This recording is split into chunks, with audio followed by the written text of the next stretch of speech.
पहुंच गए हैं वृंदावन। वृंदावन में हम आ पहुंचे हैं निधिवन, जहां पे माना जाता है कि आज भी कृष्ण भगवान जी गोपियों के साथ मिलकर रासलीला रचाते हैं। तो चलिए जानते हैं इस अद्भुत वन के बारे में और देखते हैं वृंदावन की और भी कई सारे मंदिर। यही वो कदम का पेड़ है जिस पे चढ़ के कृष्ण भगवान ने गोपियों के वस्त्र चुराए थे। तो इसके बारे में और यहाँ के पुजारी से भी पूछते हैं। भगवान की कृष्ण की लीला से संबंधित गोपियाँ यहाँ पर स्नान करती थीं, कात्यायनी की आराधना करती थीं कृष्ण को पति रूप में प्राप्त करने के लिए। दही दूध बेचने को आती थीं, यमुना स्नान करती थीं। घर तो है नहीं जो दूसरे वस्त्र मिल जाएंगे, वस्त्रों को उतार के स्नान करती थीं। कन्हैया ने मना किया, गोपी नहीं मानी, तो कन्हैया उनके वस्त्रों को लेकर कदम के ऊपर विराजमान हो गए। अब उन्होंने देखा कि कोई दिखता नहीं है, हमारे वस्त्र कौन ले गया। एक गोपी की नजर गई कि कृष्ण बैठे हैं, वस्त्र मांगे कि जल से बाहर आओ, मेरे को मालूम नहीं है कौन वस्त्र किसका, अपने आप ले जाओ। गोपी बोली हमारी लज्जा जाएगी कि वचन दो कभी जल में स्नान नहीं करोगे। वचन लेके तब उनको वस्त्र दिए हैं। और जिन गोपियों ने कात्यायनी माँ की आराधना की थी यहाँ पर कृष्ण को पति रूप में प्राप्त करने के लिए, उन बालिकाओं को कृष्ण पति रूप में ही प्राप्त हुए। क्योंकि जब ब्रह्मा जी ने ग्वालों को बछड़ों को चुराया था तो भगवान कृष्ण स्वयं ही ग्वाल बाल बने थे। उधर गर्गाचार्य जी ने कहा कि विवाह का बहुत शुभ मुहूर्त है, विवाह योग्य जितनी कन्या उनकी शादी कर दो। तो कृष्ण भगवान जो ग्वाल बालों के रूप में बने हुए थे, उनके साथ में ही उन बालिकाओं की शादी हुई जिन्होंने कात्यायनी माँ का यजन किया था। ये प्राचीन 6000 वर्ष पुराना कदम्ब का वृक्ष है। पहले यमुना यहीं होके बहती थी। ये घाट हैं सभी। आप देख सकते हैं कि चश्मा किसी ने भी नहीं पहना है, क्योंकि यहाँ के बंदर जो हैं वो चश्मा चुरा के ले जाते हैं। तो आप कभी भी जाइए तो फिर ये ध्यान रखिए कि आप चश्मे यहाँ पे ना पहनिए।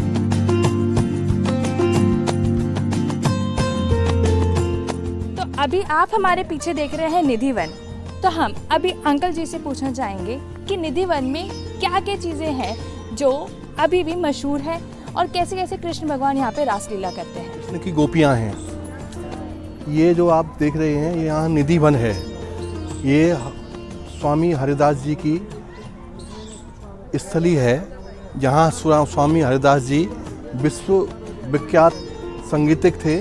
और जब वो अपनी संगीत रचना करते थे तो सभी पशु पक्षी, आदमी, पशु, जानवर सभी उनकी संगीत रचना को सुनने के लिए यहाँ आते थे। भगवान श्री कृष्ण भी उनकी संगीत रचना को सुनने के लिए यहाँ आते थे और रास करते थे। जब उनकी संगीत होती थी तो पशु पक्षियाँ अपने अपने हिसाब से नाचते थे, गाते थे। यहाँ सारी गोपियाँ भगवान श्री कृष्ण के साथ रास करती थीं। ये जो आप पेड़ देख रहे हैं ये साधारण पेड़ नहीं है, इन्होंने हजारों साल तपस्या की है। रात जब होती है तो यही पेड़ गोपियों में कन्वर्ट हो जाते हैं। जो आप देख रहे हैं ये गोपियाँ ये हजारों साल पहली है। एक बार यहाँ पर श्री लक्ष्मी जी आई थीं और जब गोपियों के साथ भगवान श्री कृष्ण रास कर रहे थे तो रास स्थल पे ही श्री लक्ष्मी जी जबरन घुसने लगीं।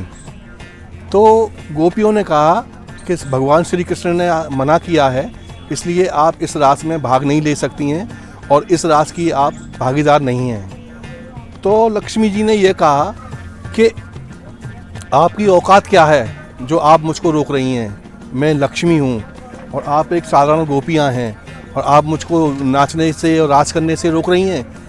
इतने में ही भगवान श्री कृष्ण आते हैं। श्री कृष्ण लक्ष्मी जी से कहते हैं कि ये जो आप साधारण गोपी बता रही हैं ना, ये साधारण गोपी नहीं है। इन्होंने हजारों साल तपस्या करने के बाद यह अधिकार मिला है इनको कि ये मेरे साथ रास करें। अगर आपको मेरे साथ रास करना है, इस स्थली पर रास करना है, निधिवन में रास करना है, तो आपको हजारों साल तपस्या करनी होगी। तपस्या करने के बाद, हजारों साल तपस्या करने के बाद आप इसके लिए पात्र होंगी कि आप मेरे साथ रास कर सको। अभी आप इस लायक नहीं हो कि आप मेरे साथ रास कर सको। पहले आप हजारों साल तपस्या कीजिए, तब आप मेरे साथ रास करिए। तो ये जो आप पेड़ देख रहे हैं ये तुलसी जी की ये एक्स्ट्रा ऑर्डिनरी प्रजाति है। ये तुलसी जी भी नहीं है, ये एक्चुअली में गोपियाँ हैं जो दिन में तो अपने तुलसी के पेड़ पौधों में रहती हैं और रात में जब भगवान कृष्ण रास करते हैं तो ये रास में कन्वर्ट हो जाती हैं, गोपियों में कन्वर्ट हो जाती हैं। आगे भगवान श्री कृष्ण का जो बांके बिहारी जी का है, इसी जगह भगवान बांके बिहारी जी प्रकट हुए थे। हरिदास जी से जब भगवान कृष्ण बांके बिहारी जी प्रसन्न हुए तो उन्होंने कहा कि आपको क्या आशीर्वाद चाहिए। तो बोलो भगवान मैं तो ऐसा चाहता हूँ कि पब्लिक आपके दर्शन कर सके, आपके मनोकामना पूरी कर सके, आपसे प्रार्थना कर सके, इसलिए आपके दर्शन सभी को हों ऐसी प्रार्थना करता हूँ। तो यहाँ बांके बिहारी जी स्वयं प्रकट हुए, जो आज बांके बिहारी जी के नाम से प्रसिद्ध है। ये जो आप कुआं देख रहे हैं, इसी कुएं का निर्माण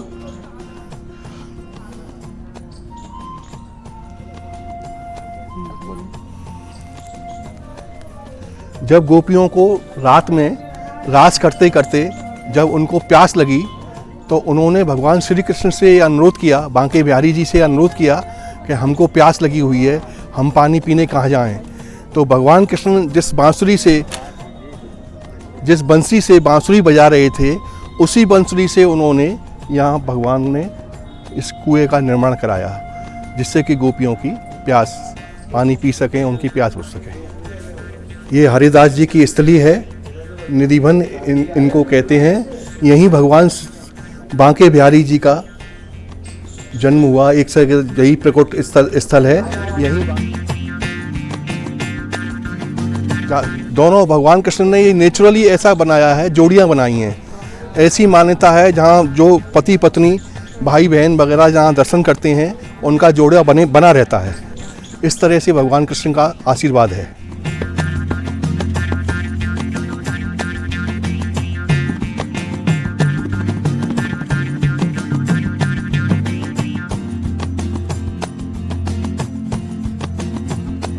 ये जो आप राधा रानी का श्रृंगार गृह देख रहे हैं, श्री प्रिय पीतम रंग महल बोला जाता है। ब्रज भाषा में इनको राधा रानी का श्रृंगार गृह बोला जाता है। इस श्रृंगार गृह की विशेषता ये है कि यहाँ राधा रानी का कई बार श्रृंगार होता है। रात को जब मंदिर बंद होता है 7:30 बजे, तो इसमें आपको 2 तो पान लगाए होते हैं। 2 पान, 2 बबूल की दातुन, क्योंकि पहले तो कोलगेट होती नहीं थी। 2 बबूल की दातुन, 2 नीम की दातुन, 2 लड्डू बेसन के, 2 लड्डू बूंदी के और 2 पान यहाँ पर रखे जाते हैं। और बिल्कुल नया बेडशीट लगाया जाता है। और जब रात को यहाँ रास स्थल में आपको दिखाऊंगा, जब रात को भगवान कृष्ण सबके सामने जब ये मंदिर बंद होता है, सभी पानों को, लड्डुओं को, उनके पानी के बर्तनों को, 2 पानी के बर्तन रखे जाते हैं और 2 दातुन नीम की, 2 बबूल की और 2 लड्डू बेसन के, 2 लड्डू बूंदी के। जब रात को जब श्रृंगार होता है, जब श्रृंगार करके सभी जब इसके 7 ताले बंद होते हैं, जब इसका सुबह 4:30-5 बजे जब ये खुलता है, तो दोनों लड्डू जो बेसन के थे वो भी आधे यूज किए होते हैं, और जो दातुन थी नीम की वो भी आधी यूज की हुई होती हैं, और बबूल की भी आधी यूज की हुई है। और जो बेडशीट वगैरह होती है ना, जो श्रृंगार होता है वो बिछड़ा हुआ होता है। जैसे यात्री वगैरह अपने कमरे में रुकते हैं ना, तो जब होटल पर जाते हैं तो बिल्कुल नई बेडशीट मिलती है, बिल्कुल सही तरीके से लगी हुई, तो वो अस्त व्यस्त कपड़े मिलते हैं। ये इस बात का साक्ष्य है कि राधा रानी यहाँ विश्राम करते हैं। पहले यहाँ श्रृंगार करते हैं, श्रृंगार करने के बाद यहाँ रास करते हैं, रास करने के बाद यहीं विश्राम होता है। तो ये विश्राम स्थली है, श्री प्रिया पीतम का रंग महल है, राधा रानी का श्रृंगार है।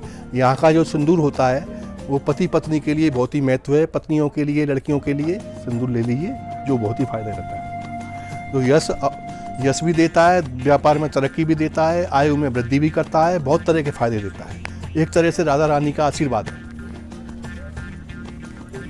यह निधिवन का रास स्थल है, जहाँ राधा कृष्ण रास करते थे, हजारों गोपियों के साथ यहाँ रास करते थे।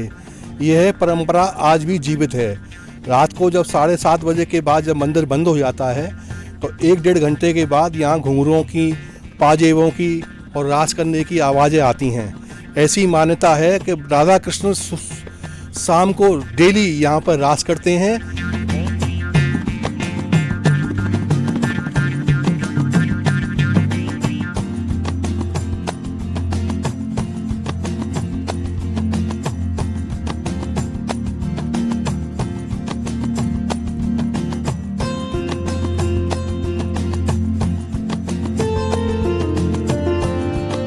आप सामने देख रहे हैं ये हरिदास जी की कर्मस्थली है, जहाँ श्री हरिदास जी ने संगीत रचना से विश्व भर में अपना नाम कमाया था।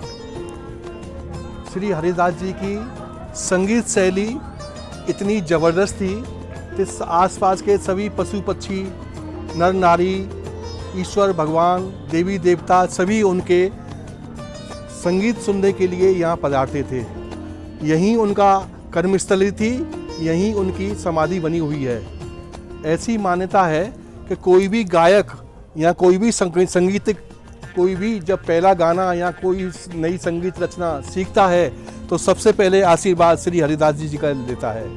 आज भी हरिदास जी विश्व स्तर पे सर्वोच्च संगीतज्ञ थे, सर्वोच्च संगीत के ज्ञाता थे।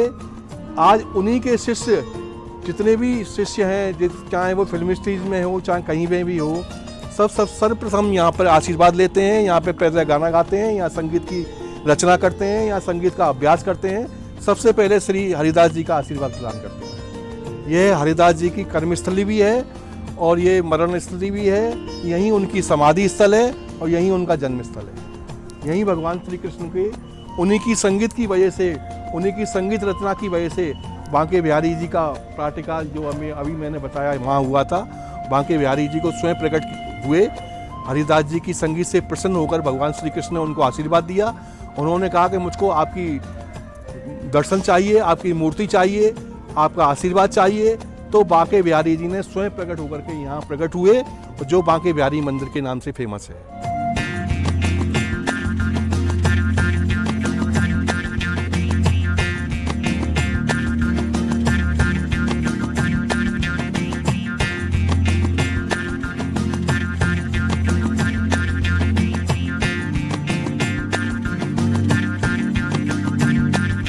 अब हम खड़े हैं यमुना नदी के पास और आप देख सकते हैं ये वही नदी है जहाँ पे कालिया नाग निकला था।